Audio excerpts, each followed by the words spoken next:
Joining us now, the Democratic nominee in the New York City mayoral race, Zohran Mamdani. We were talking about important things, Mika. No, I found out.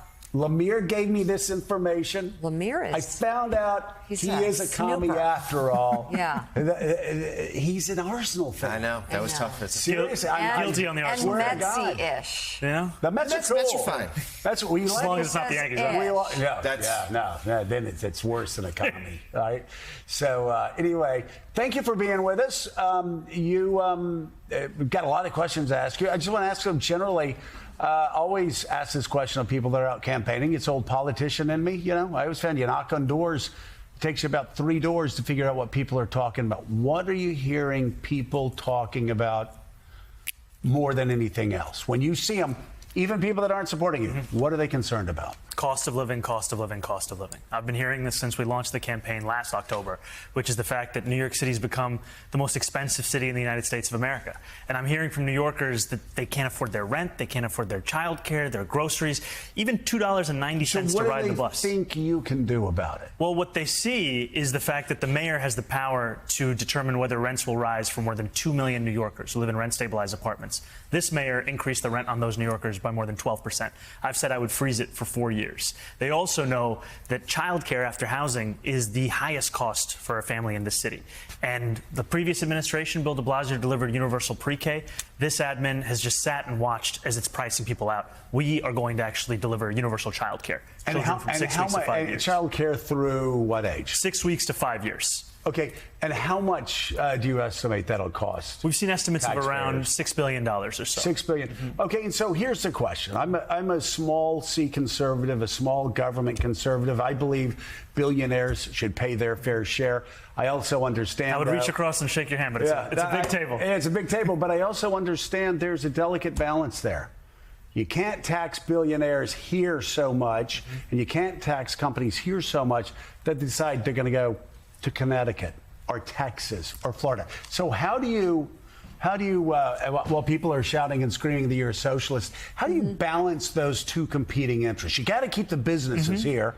At the same time, you got to fund these programs. You know, I think one of the first ways is that you think about your fiscal policy and how it'll actually impact these kinds of corporations. So the proposal we've put forward is to raise the state's top corporate tax rate to match that of New Jersey. And now what you're bringing up is, what if that company leaves? Now, what we see is with corporate taxes here in New York State, they apply to any business that's doing business here. You could be headquartered in Orlando. Right. As long as you're doing business here, you're subject to that tax. And companies are going to keep doing business here because of the fact that it's one of the largest economies. What about the individual taxpayer? So what we're talking about is raising taxes on the top 1% of New Yorkers. They make $1 million or more a year by 2%. And what we've seen is that actually the top 1%, they leave at 1/4 the rate of other tax brackets in New York City. And one of the actual determining factors is quality of life. And this is at the heart of our vision for government, is to deliver the best quality of life in this country. That every New Yorker knows that for any dollar they're taxed, it's getting an ROI that they have not yet seen in this city. One that is going to transform what it means to be safe, what it means to live in a city that's clean, and also what it means to live in a city that takes care of your basic needs. So here's what I found about New Yorkers, and even liberal New Yorkers. I found this through the years. They like to talk about how liberal and how progressive they are, but if quality of life issues start slipping, they suddenly become very Republican, and they become very conservative. So I think this is something Bill de Blasio, a progressive, even understood. Crime fell to the lowest number. It's been, New York Times said, my God, we have to go back to the 1950s to even guess when it's been this safe in New York City. A lot of people are afraid if they elect you, you're going to take your eye off the ball on making New York a safer place. You're going to be hostile towards the police. You're going to change the police commissioner. What do you tell those people who are concerned about safety, quality of life issues, homelessness, people that don't think, liberals, don't think it's progressive for somebody who's mentally ill to be sleeping on a grate when it's 4 degrees below zero? Let's be clear, it's not progressive for that. And quality of life actually has to be at the heart of any progressive politics. And public safety will be the cornerstone for delivering our affordability agenda. And this, what we've seen right now, is... So you're saying you're putting public safety It is as job number one. It is a critical Keeping focus. New Yorkers safe. Absolutely. Making sure that when kids walk to school, they can walk there safely. When they're in school, Absolutely.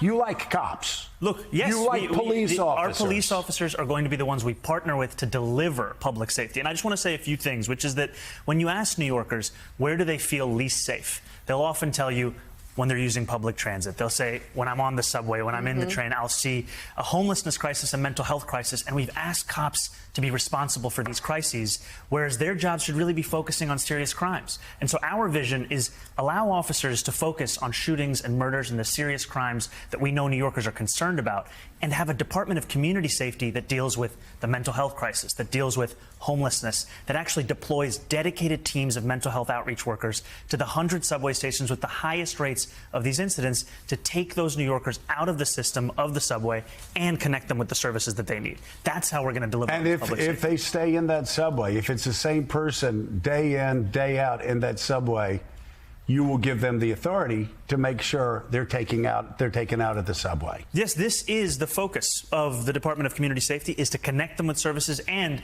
if, after we exhaust each and every issue, involuntary confinement is there, but it should be a last resort of what we do. So a defining theme for the next mayor will be the relationship with the White House and President Trump. And Trump and White House officials seem to be salivating at the idea of you winning. We've heard from the president saying, we can't have a socialist. So you've got that in common with President Trump. There you go. So what would there's threats to cut funding. There are threats to send in the National Guard, a la what we've seen in Chicago. If the White House tries to do those things and you're mayor, what's the response? What we're already seeing is a White House that is engaging in the political persecution of its perceived enemies, right? We're seeing that whether we're talking about Attorney General Tish James, whether we're talking about others across this country. And what is so enraging for so many in this city is that Donald Trump ran on 3 promises. He ran on the punishment of his political enemies, he ran on easing the cost of living crisis, and he ran on engaging in a program of mass deportation.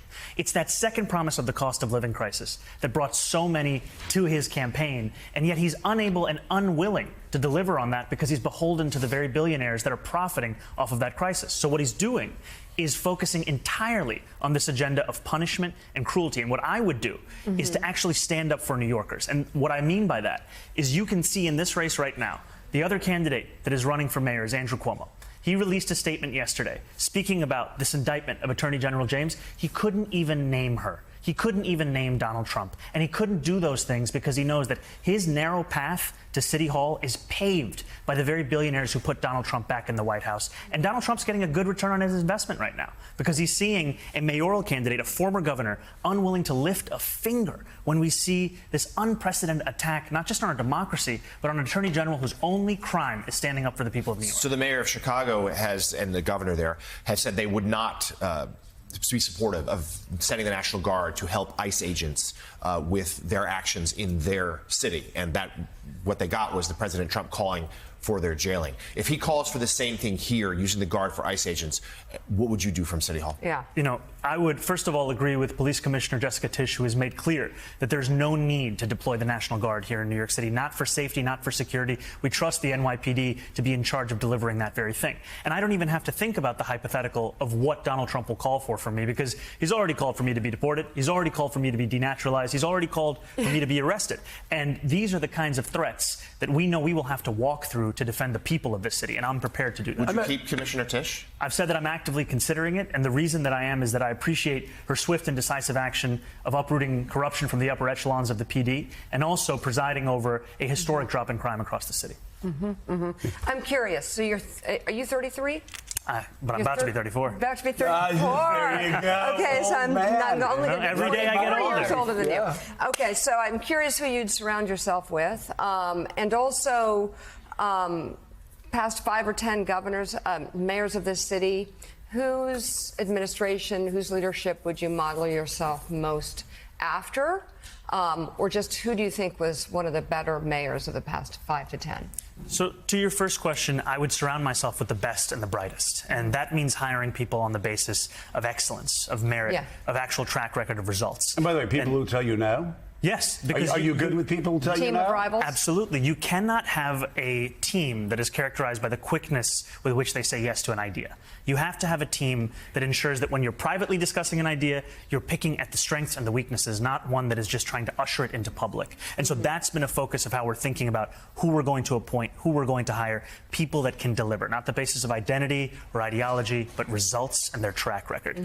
And when I look at the mayors of the last few administrations, I find pieces of inspiration, frankly, across all of them. How they ran government. Yes, you know, I will say when we look at even someone like Rudy Giuliani, right, who I have many critiques of, I admire the fact that he made public transit free with the Staten Island Ferry. When we look at Mayor Bloomberg, he presided over 850 acres of new green space. He presided over a transformation of the streetscape of the city and a focus on delivery of service that has sometimes been lacking. Bill de Blasio delivered universal pre-K, which is something that took an immense amount of strain off of the backs of so many working class families, and even Mayor Adams, for whom I have no shortage of critiques. His proposal to bring forth City of Yes, which will increase housing production across the city, that's something that deserves to be built on. So we have people that come on the show that are very concerned about you as far as your relationship with Jewish voters in New York City, believe that there's like this simmering anti-Semitism. I know months ago you were asked about 1,000 different ways and times, something about globalizing the Intifada. Do you condemn that statement? What do you say to those who believe that you're going to be, if you're mayor, you will, if not be openly hostile to Jews in New York City, at least you will not be as sensitive to their concerns about that? And you see this. I mean, you go around New York City, and if they're kids at a Jewish school, there have to be armed guards outside all the time. There's constant threats. What do you say to them that say we can't have him in there, he's anti-Semitic? You know, first of all, to be clear, not only am I not anti-Semitic, but there's no place for anti-Semitism in this city, this state, this country, or this world. And just yesterday, I was with a number of rabbis in Williamsburg. We were celebrating Sukkot. And as I was there, one of the rabbis who was sitting alongside me was the same man who had told me months ago of how for decades he had left his door open in New York City. And in these last few years, he started to lock it out of a fear of rising anti-Semitism. And my job is not only to protect Jewish New Yorkers across the city, but it's also to cherish those same New Yorkers. So it doesn't just mean increasing funding for anti-hate crime prevention programming by 800%. It doesn't just mean sustaining and increasing police presence outside of synagogues on high holy days so that Jewish New Yorkers can worship without fear. It also means ensuring that we're embracing a curriculum. We have a curriculum here in New York City called Hidden Voices that celebrates the breadth and the beauty of Jewish life. It has to be implemented across our entire system. And what I've found is that too often we're allowing these moments of support, these moments of protection to be based on who you know. A rabbi calls me on Yom Kippur, says, can you send more police to the synagogue? I make the call. That rabbi shouldn't have to make that call to me. It should be something that he knows is there. Let me ask you also, in this age of growing anti-Muslim rhetoric, same question for Muslims in this city. What do you do to protect them again and the quote others against growing stem of hate crimes? I think the first thing is a recognition that this is a city for all of us. This is a city where all of us belong. I would be the first Muslim mayor in New York City's history, and it would be an illustration of the fact that anyone, no matter where they're from, no matter their faith, no matter which borough, that they too could lead this city. And what I've heard from Muslim New Yorkers is a fear about what it means to be Muslim in public, and I can relate to that because I've faced that myself over the course of this campaign, where there was a man from Texas that was recently arraigned in Queens for making death threats on myself and my family. He said he wanted an IDF bullet to go through my skull. There have been threats of the kind that I now have to walk around with a security detail. But none of it will dissuade me from moving through the city that I love, because that's what it means to stand up to the kind of rhetoric and the politics we've seen across this country. It's believing in people across the city. Democratic nominee in the New York City mayoral race, Zohran Mamdani. Thank you very much for coming in. Thank you. Thank you. Good to see you. Appreciate it. See you soon. And by the way, Mika, for those who say he's too young, he's going to turn 34 soon. Yeah, come on. We got 8 days. Exactly. I made sure to do it before the election. There you go. Okay, we'll buy you a walker. Okay, still ahead.